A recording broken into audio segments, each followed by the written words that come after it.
On this episode of Maizex Moving, we're going to talk about last-minute crop planning. I'm Lee Hudson. I'm the Territory Manager for Eastern Ontario with Maizex Seeds, and this is Greg Stewart, our agronomist for Canada. Hi, Lee. Hi.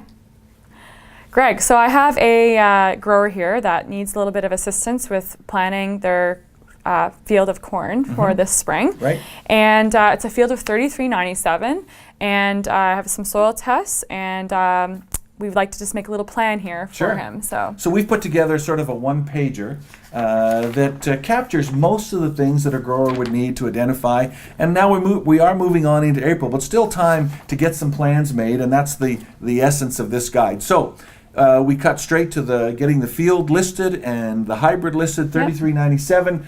So in this document, you'll find our hybrids and what a target population for that hybrid should be and what their intensive management score is. So 3397 sort of has a target population of 33 to 36,000. What does this grower normally plant?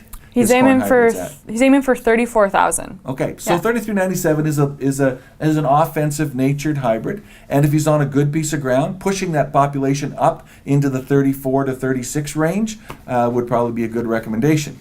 The other thing that we put on our planner is our intensive management score. Essentially, we try to score our hybrids as to how well they respond to extra inputs, mostly population, nitrogen, and fungicide. So at a 7 out of 10, we'd suggest that you wouldn't want to shortchange it on the nitrogen front.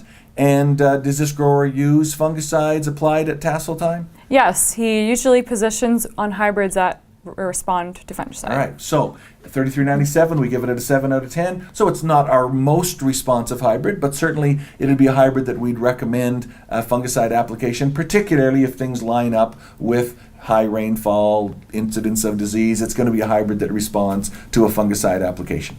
Great. Now, he also provided me with a soil test that he did last fall, and he has 22 parts per million phosphorus from a sodium bicarb test, and 66 parts per million potassium. So he's a little low on the potassium side. Right. So again, on our little planner, we'll give you recommendations for soil tests, what needs to be applied. A 66 soil test K is a bit alarming, that we need to deal with that. You need 140-ish pounds of 0060 to sort of be in the game, and that's obviously going to be broadcast. Does he have the option of banding fertilizer through his planter? Yes, he has dry on his planter. He's got dry on his planter. Yeah. So again, if we go back to some of our older OMAF work, when you get down to those soil test scores that are 66, not only do you get a response to broadcasting K, but you'll get a response to getting some K in the starter when your soil test is that low. So 25 pounds of K2O in the starter band would be a good recommendation for a field like this. Okay, cool. On the phosphorus side, at 22 parts per million phosphorus, if he's putting some phosphorus down through his dry band, he's probably in good shape for this year. Well, he'll probably be glad to hear that with fertilizer prices the way they absolutely. are. Now, he didn't put any potash on in the fall or any manure because, it's a pretty rough fall that we had to endure this past year. Right. Is it too late to put potash on this spring? Yeah, that's a really good question, Lee, and we often stumble into this, well, I didn't get my potash on last fall, so I guess I'll skip it and do it this fall, this coming fall.